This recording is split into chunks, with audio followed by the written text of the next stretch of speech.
UFC 303 just recently wrapped up, and it was a really wild card, and I cannot wait to talk about each of the fights. So make sure you guys smash the like button. If you're new, subscribe to the channel. Let's jump right into it. First fight on the card was Vinicius Oliveira versus Ricky Simón. Oliveira got a big win as an underdog here against a proven veteran in Ricky Simón. This was massive for Oliveira's career. Only his second UFC fight, and there was a lot of people that had the mentality it was way too soon for him, and he proved that they were wrong. He absolutely thrived and shined in this fight with good takedown defense, big punches on Ricky Simón. I will make a gripe towards Ricky Simón. He was as low output and hesitant as I had ever seen him before. But that's not to take anything away from Oliveira. Oliveira landed more significant strikes. He was way more active. The takedown defense was there. Finished the fight strong. And you know what? Vinicius Oliveira is a good prospect. Young, 28, second UFC fight. They give him a big fight like this. I mean, are they pushing him towards the rankings? I have a matchup in mind, though. I like the Miles Johns fight for him. I don't think you need to rush him too fast. Miles Johns is a tricky OG that could give him some trouble, too. And I like that battle next if they don't want to run him up too far. But beating Simón, you're in talks with the top 15 for sure. Good win for Vinicius Oliveira, but I still have some thoughts about his technical flaws. The shots are a little looping, wild, and awkward. Yes, they're effective, but not super accurate. Good leg kicks, though. A lot of potential on the table for him. There are things to tighten up, but beating Ricky Simón, something to be proud of for Vinicius Oliveira. Huge W to start the night for him. Next fight on the card, Rei Tsuruya versus Carlos Hernandez. It was too close for comfort. Rei Tsuruya did bad in that third round. Hernandez had good success with control and was attacking him. Now, for the first two rounds, Tsuruya pulled through. He was winning the first two with better wrestling, in my opinion. Got on top of Hernandez a bit. Was taken down once, too, by Hernandez, but there was nothing significant.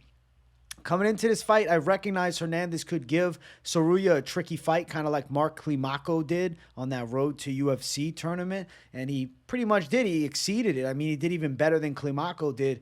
Hernandez finished the fight really strong, which is a good moral victory, but I will say Rei Tsuruya is very young at 22, and there's a lot of skills to tighten up before you can rush him up the ranks, because as close as he was here with Hernandez and as much potential as he might have, if they move him too quickly, he's going to lose. And I'm going to predict that Rei Tsuruya does lose at some point.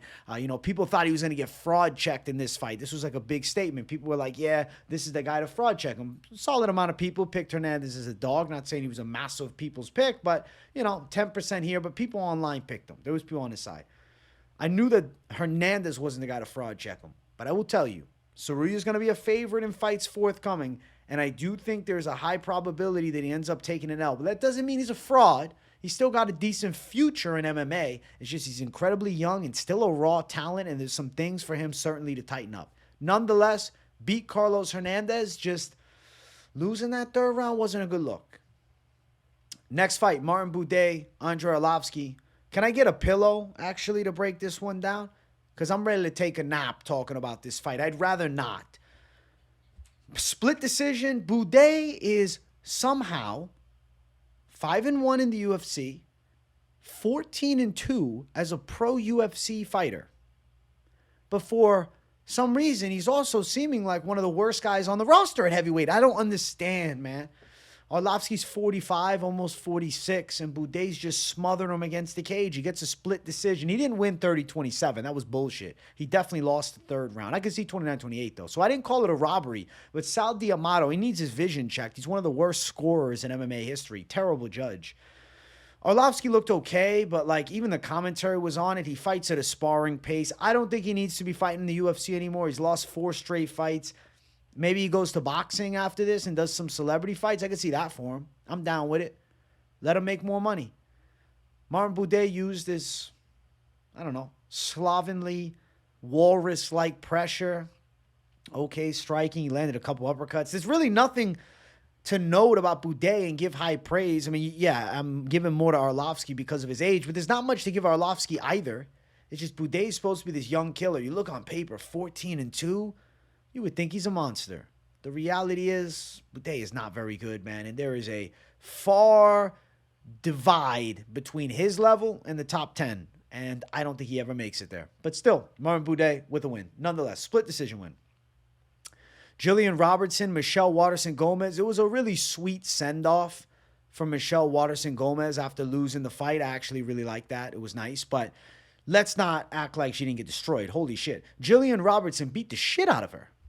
Jillian Robertson grounded, pounded her, beat her up, dominant positioning, takedowns whenever she wanted.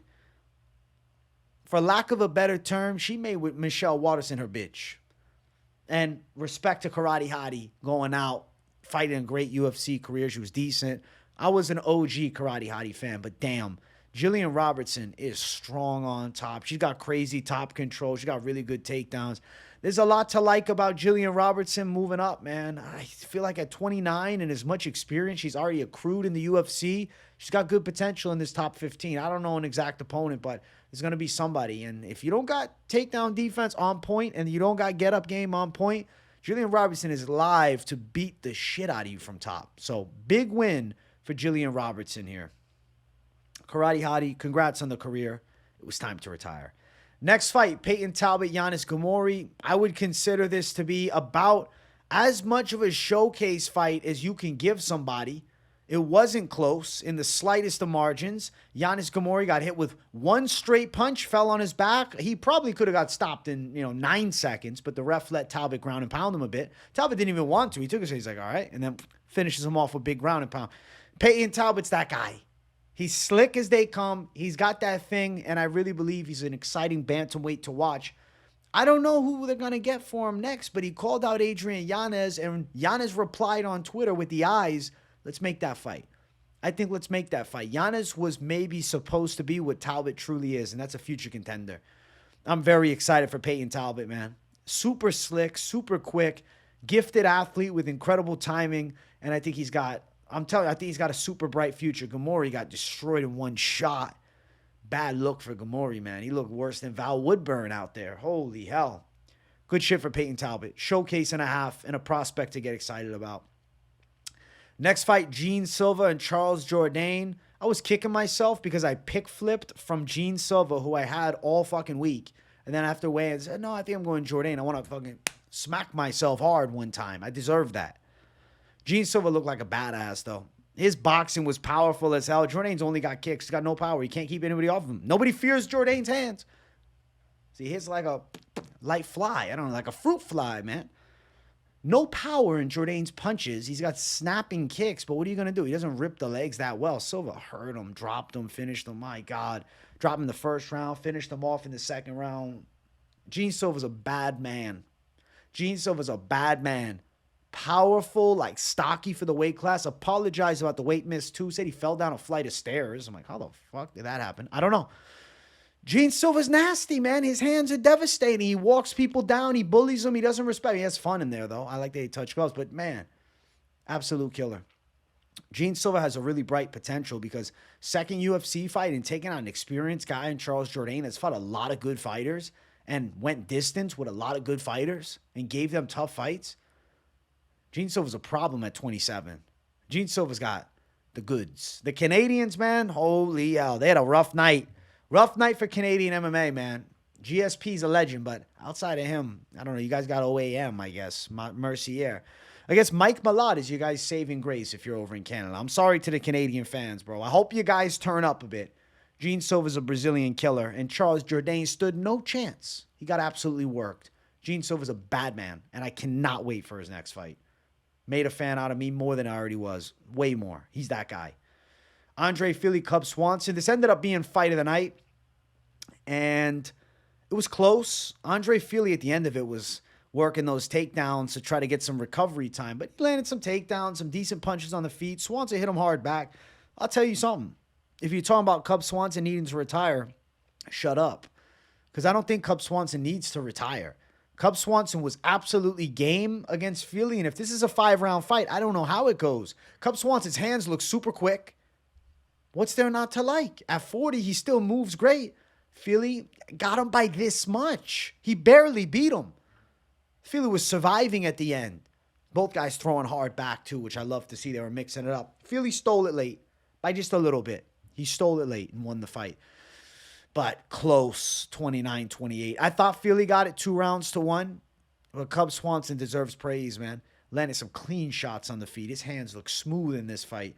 And I really think Cub Swanson at 40 still's got game. There's no reason to retire, especially because he's not really going out and even taking damage. He got hit a little bit, but no devastating punches to his chin. I think he had Fili more rocked than Fili ever had him in the whole fight.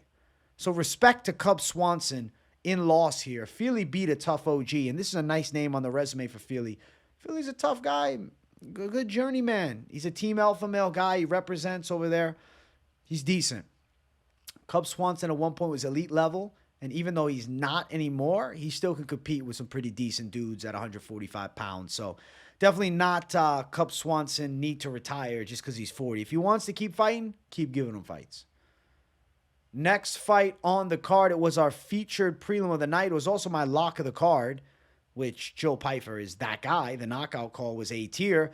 Joe Pyfer absolutely destroyed Marc-Andre Barriault. He hit him with one right over the top to the temple, mixed up big punches in close range, ripped to the body a little. Another shot hits him over the top, and then Barriault's on his way down. Uppercut from Pyfer, and Barriault is flat on his face in devastating fashion. Oh my gosh, this was an epic knockout. This was the fight to win back the hype for Joe Pyfer, because the way that he walked down and rocked Barriault and then flatlined him is so impressive, because his power really is out of this world. Now, if you look, he did that Francis Ngannou punch machine thing, and he supposedly beat Francis's number. I still don't fully believe it, but damn, he hits hard. Joe Pyfer's boxing is nasty. He's got takedown defense. He's got great pressure. Dude, he destroyed Barriault. He destroyed Barriault easily. Again, sorry to the Canadians. My God, but USA represent. Joe Pyfer's good. I like Joe Pyfer a lot. He lost to Jack Hermanson. So what? It was a 5-round fight. If it was a 3-round fight, maybe it goes differently. Claimed, he was not 100% for that fight. Whatever. I'm not going to talk too much about that. But still, got a performance of the night bonus here. Knockout of the night. Oh, yeah. This is the real knockout of the night. My God, the way that Barriault went out, I guess maybe not the real knockout of the night. We'll get to the main card. Knockout of the prelims. Even though Talbott's was badass, the way Barriault went out was scary, though. He was lifeless on the canvas. Joe Pyfer's that good. Hands are smooth, and he's going to lay a lot of people out in the UFC. 27? Bro, he's 27 years old. Very excited for more. Let's jump to our main card opener. If you guys haven't yet, smash the like button. If you're new, subscribe. Ian Machado, Garry, Michael Venom Page. First round, Ian Machado, Garry with the grappling, secured the back, and nearly had Michael Venom Page in a couple rear naked chokes. Controlled him for majority of the round. Round number 2, Michael Venom Page's striking got going. He was touching he was touching Garry from the outside, and he was fighting like MVP normally does. Garry had a hard time closing distance, harder time landing takedowns, and the fight seemed like it was going away from Ian Garry, but there was something major. Ian Garry had Damian Maia in the corner, so I knew the goal was get this fight to the floor. He's training with the shoot the box guys. Ian Garry, he's like an adopted Brazilian at this point. The Brazilian Irishman, Ian Garry, speaks some Portuguese. Round 3, he's losing in the striking. He's failing on takedown attempts. He's on his back a little bit. Finds a way up. Finds a way to the back of Michael Venom Page. It's not like Page did any damage or ground and pound when he was on top. Garry was landing better shots. He gets the back of Michael Venom Page against the cage. Throws ground and pound controls. He's a little high. There was no close submission threat. There was control time. There was damage. And Ian Garry beats Michael Venom Page by a little bit. Gets a close decision. The grappling evolution is what saved Ian Garry. If he tried to strike with MVP for the whole fight, he would have lost. So we got to respect Ian Machado Garry for evolving his game and adding a new wrinkle. His jiu-jitsu is coming together, and they're saying as shoot the box that he's learning these techniques like nobody else. Are they just kissing his ass? Maybe. But it also might be true, because Ian Garry is a really good athlete. It was great to see MVP's slick striking game, and I still want to see MVP Wonderboy. I'm going to tell you that straight out. But Ian Garry secured the win. Now, how does he do against Shavkat? That's a dangerous fight. Jack Della, that's a hard fight. I think he could give Colby Covington a lot of trouble, though. And I want to see that Colby Covington fight bad. That needs to be made. This may have not been the best fight ever. It was okay. There was decent moments. Garry's striking was actually what, didn't win him the fight here. Normally his striking's the go-to. But the grappling evolution is something that you really got to praise, man. Because if not, 40 would have lost. You can say, oh, his striking's not as good. It's MVP. MVP is incredibly tricky to deal with. He's one of the craziest striking styles in the game. And he looked better than I even anticipated he would. But Ian Garry's grappling is what took it home for him. So respect to Garry's grappling game. Big win for him. And I still want the Colby fight. He fought a guy way behind him. He deserves to fight somebody in front of him now. And Colby, who refuses to fight anybody behind him and just holds this ranking spot, which he doesn't deserve, needs to man up and fight his ass. Ian Garry, Colby Covington next. Easy fight to make. Next fight, Macy Chiasson, Mayra Bueno Silva. Close first round, but like you could kind of feel Chiasson was starting to take over. Moments for both. Good shots on the inside by Bueno Silva. She was doing good in the clinch. Chiasson was strong. Then in the second round, Mayra Bueno Silva completely sold. She got thrown to the ground like she's shooting for a body lock. She falls to her back. And then Chiasson is beating her up from top position. She lands a devastating elbow that slices the eye of Bueno Silva. And then they end up, standing back up. Doctor immediately, gets called into the damn cage. And it seems like he's hesitant at first. He's trying to leave it up to the ref, but he said it's too much for me. And the ref stopped it. And it was too much. It was a good doctor stoppage. There's moments you could say, fuck a doctor stoppage. No. You could see her skull, bro. That cut was extremely deep. It looks like somebody got a damn knife and sliced her head open, a steak knife for one, and bashed into it. Macy Chiasson looked good. Marquee win for Chiasson. Maybe sets her up with a Kayla Harrison fight. If Harrison is sitting around waiting for something big, and if it's not Amanda Nunes, if it's not a fight against maybe, Pennington and Pena, who are supposedly fighting each other, Chiasson, okay. Chiasson versus Kayla. I know it doesn't have the same buzz of the Holly Holm fight, but it's a fight. It's a game contender who just beat a former title challenger. Say what you want about Dr. Stoppage. Macy Chiasson's game has evolved, and she deserves respect. Big win for Chiasson, and regardless of the Dr. Stoppage, I felt like it was starting to go her way. Next fight on the card, our featured bout of the night. I don't know what the hell feature this was. Earlier on in the week, I said a worst-case scenario was having Macy Chiasson's fight happen with Bueno Silva on the main card. No, we should have probably replaced this fight with the damn Payton Talbott fight because both look bad. That's the honest truth. Both look slow, sloppy, and bad. Oh, you're being a hater of fucking Dolidze and Smith. Whatever, man. I'm being honest. They didn't look good. They didn't look like elite fighters to me.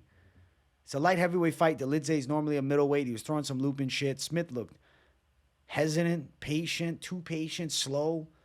I don't know. Anthony Smith didn't look like himself anymore. He's lost it, man. Anthony Smith is so safety first, and he fights at a slow pace. I'm telling you, he doesn't have any fast twitch muscles anymore. I don't know what happened. Dolidze and him had an exchange in close, and like Smith fell to the ground and was just turtling up. And then Dolidze's ripping him with shots, and Anthony Smith's in full survival mode. Ever since that intruder situation, I swear, Smith's got PTSD in the damn cage. He does not fight the same. He fights so fearful, and it loses him fights. Now, it's not to say, oh, he would have definitely beat Dolidze if he wasn't fearful. But my God, he looks scared. It was a 0 out of 10 Anthony Smith performance. And at the end, too, they're high-fiving, buddy. Fuck. You got money on the line. You talking about, on paper, I'm the best at light heavyweight. Like, shut up with that. It's got to be stopped now. The Dolidze loss, come on. This was a fight you should have won, Anthony Smith. You could have found some shots on the feet. He didn't commit to anything. He doesn't have the reflexes. He doesn't have the timing. You know what? That's because it's not his time anymore. This is not the prime Anthony Smith anymore. He had a great run. He made it to the upper echelon with the Gustafsson fight, the Volkan Ozdemir fight. That's not the guy we're looking at anymore. And it's time to call it. If he wants to keep fighting, that's fine. But there's going to be some L's on the resume. Dolidze, I'm top 10, both weight class. I'm top 10. He's saying that after the fight. And I'm thinking to myself, man, I don't want to see Dolidze fight again. I mean, we'll watch it. But who the fuck wants to see either one after those performances? It was a real dud of a fight. And they formerly, trained together. You could tell they were buddy sparring. That's not what we want to see. It's too much on the line. I don't get that. Dolidze, if he sticks around at 205, I don't know who they give him. If he goes to 85, he called out Hamzat. I don't think he should get that. I don't think Dolidze deserves a big fight. I don't. But he beat a top 10 fucking light heavyweight. So on paper, he does. It's just I don't think Anthony Smith's fighting like a top 10 light heavyweight. I don't think Anthony Smith's doing well against the true elite guys in the world. I don't know. If he is, then these weight classes have fallen apart, man. And there's a huge gap. Look at the gap between top 5 and top 10 at this point with light heavyweight. Holy shit. Dolidze's a top 10 light heavyweight? Okay. We'll see what Dolidze does next. We'll see what Smith does next. I'm moving on to the next damn fight. co-main event of the evening. Now, this is where things got weird because yesterday and earlier today, up until, 4 o'clock Pacific time, 7 p.m. Eastern time, Brian Ortega versus Diego Lopes was supposed to be the co-main event. Dan Ige gets the call as he's getting a massage, jumps in on the shortest of short notice to fight against Diego Lopes at UFC 303, International Fight Week, in the biggest spot of his damn life. And he definitely brought it. It was 165-pound catch weight. Dan Ige weighed 64.5, Lopes at 61. Chael Sonnen said a rumor. I can't even fully believe anything Chael says, but Chael Sonnen said a rumor that Dan Ige had cut weight to 146 on Friday, hearing rumblings of Ortega not being able to fight or potentially not. That's why they moved it up to 55, and he was willing to jump in, but then they told him, no, it's a go. Like, gain the weight back. Ends up working out perfectly that he gets to 165, fights against Diego Lopes at the damn UFC 303 co-main event. Holy hell, to cap off International Fight Week with a great co-main. Then Ige brought it too. Diego Lopes was unloading on him a lot in the first round. He was letting big combinations fly in close, but Ige would make him pay with some counters. Lopes did more. He was active with leg kicks too, and he was throwing hard shots. Second round, we saw a little more of the Lopes striking game flowing together, a little bit of grappling control too. He tried to get Dan Ige in a sub, but Dan Ige's submission defense is really good. Dan Ige's submission defense deserves a lot of praise. Even though he's getting controlled, at the end of that second round, he was still throwing really hard punches. Like you saw Lopes had his back and Ige's ripping bombs. Even Joe Rogan, those are the hardest punches I've ever seen anybody throw with the damn back taken. And they were pretty powerful. Reminds me of like Marcus Brimage, Brian Caraway on Tough. That's a throwback and a half. I think that Dan Ige, though, in the third round really showed why he deserves to be in the top 15 and why he deserves a massive fight next. He brought hell to Diego Lopes in round 3, landed some really big punches, some good straights, put pressure on him, defended takedowns, tried his absolute hardest, man. But ultimately, even though he did good work in that third round, too little, too late. Moral victory, 1,000%, because if it goes 5 rounds, who knows how this fight would have been. You get what I'm saying? But how good Dan Ige looked. Not having a camp, but Lopes didn't have a camp for him either. So it's one of those situations where both guys came in non-optimal circumstance, and Diego Lopes deserved the 29-28, but Ige deserves a ton of respect for not only taking it, but even finishing as strong as he does and making Lopes the tired one at the end. But I do think that could be the weight thing. Like, Ige was heavier. Lopes has been all over the place with his weigh-ins. He supposed to be fighting at 45. Then they jump it to 55, and now he's fighting at damn 65 and weighs in again earlier today. So weird situations. Nonetheless, moving forward, both guys deserve the most from the UFC. Lopes already was jumping in on a short notice fight to take on Brian Ortega. And then, Ige takes an even shorter notice, but you got to praise both guys. So what do we do with them? Well, they both want to fight at the Sphere, not against one another. I don't think they do a rematch here, even though it'd be cool to say, yeah, we run it back. I don't know. I'd be down, but no, I'm not down. No. Give Diego Lopes the Ortega fight rebooking. That's what I want. He also called out Volkanovski. Honestly, I wouldn't even complain. He wants to fight at the Sphere. Give him whatever the hell he wants. Give Dan Ige a major fight at the Sphere, too, because he deserves the best from the UFC. This type of thing right here, he's a company man forever. He's in their good graces for the rest of his life. He should get a massive opportunity. Whatever he wants. You want the Sphere, Dan Ige? Absolutely. You took the fight and you saved the card. Without it, we wouldn't have had a co-main event. This card would have had Anthony Smith and Roman Dolidze as the co-main event. You know how bad that would have been? So, shout out Dan Ige for being an absolute dog. Get him at the Sphere. I don't know who against. Maybe the Chepe Mariscal fight, but maybe not. He deserves something bigger than Chepe. I love Chepe, but he's not a name like Diego Lopes, and he gave Diego Lopes hell, and I don't think Chepe would do well with Dan Ige. I'll tell you that. I like Chepe a lot, but he'll lose. Big win for Lopes, but a victory for Dan Ige, too. Maybe not on his record, but in his fighting career in life, 1,000%. Main event of the evening. If you guys haven't yet, make sure you smash the likes. And if you're new, subscribe. Alex Pereira and Jiří Procházka, part 2. Poatan Pereira looks God tier, better than ever before. Something I called before the fight. Range management off the charts in round 1. Takedown defense off the charts in round 1. Procházka got to the position that he did in the first fight, but he didn't get Pereira down this time. Pereira was working jabs to the body, threatening with the left hook up high. Good leg kicks as well on Procházka, who was looking for looping shots and flurries, but just unable to do anything. to Pereira because he got stuck on the outside, really didn't land much flush. Pereira drops him at the end of the first round. And to be honest, that fight could have been over right there. Left hook, flatlines Prochazka. I mean, he's like half out of it. He gets up and he's wobbling all over the place. He gets the full minute to recover. Comes back. We start round 2. It's a switch head kick. Down goes Prochazka. And the referee is letting them really fight to the death because Pereira then is throwing ground and pound and Prochazka's pretty much gone. I don't know why Herb didn't jump in after the high kick because even though Prochazka's head wasn't like fully flat out like that, he went back and he hit the ground hard and he was finished. And then when they stop it after a little bit of ground and pound, Prochazka's like halfway holding on to Herb Dean's leg. He's like, and Prochazka's getting up and he's like wobbling. It looked like he was mentally just absolutely gone. Even after the fight when they shook hands, he was still gone. So they could have stopped it earlier. He took some unnecessary damage. Oh, my God. Alex Pereira has evolved. The takedown defense looks better than ever. The distance management looks better than ever. The slickness looks better than ever. The quickness better than ever. The precision better than ever. The power better than ever. Jamal Hill watched that fight, and Jamal Hill thought, I ain't doing the fucking rematch. Give me Jiří Procházka. Alex Pereira is in a spot where he is now a star inside of the UFC. He's incredible.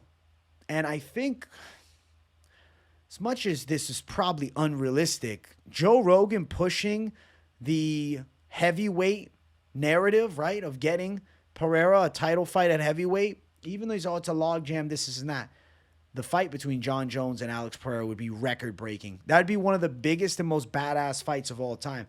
Not a guarantee that it happens next because the UFC is focused on getting Stipe Miocic and Jon Jones together. But that fight's done, bro. That fight's too old now. The Aspinall fight's cool for sure, but what if Curtis Blades goes and beats Aspinall? Now, we're not doing Blades and fucking Jones. 0% chance. Alex Pereira versus Jon Jones is one of the most sellable and one of the most mainstream UFC main events since like a McGregor-Habib. It's a record-breaking card. And as crazy as you guys might think, because Pereira's grappling is still a little sus, if he catches Jon Jones with a big shot, Jon Jones is not going to stand up to it. I want that fight. Don't know if it's going to happen. Magomed Ankalaev waits in the wings, even though, I mean, he has a draw with Blachowicz, a no contest with Walker, and then a win over Walker. Does he really deserve it? No. But he's kind of the, most deserving of the bunch. You're not going to do a Blachowicz fight. Pereira already beat Blachowicz. You're probably not going to do a Jamal Hill rematch immediately. You're not going to do a Roundtree fight. All those guys get crushed. I even think my confidence in Ankalaev dipped. I think Pereira can beat Ankalaev now after this because I saw something that I spoke about before the fight that would be best case scenario. It would be Alex Pereira showing takedown defense and absolutely destroying Procházka on the feet. And that's exactly what he did.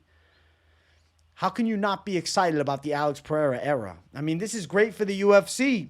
They're making fucking major fights. Oh, my God. And Pereira fights all the time, too. I don't know when the next one is. I don't know who the next one is, but I'm going to lay this groundwork. I don't want to see it in Abu Dhabi versus Ankalaev.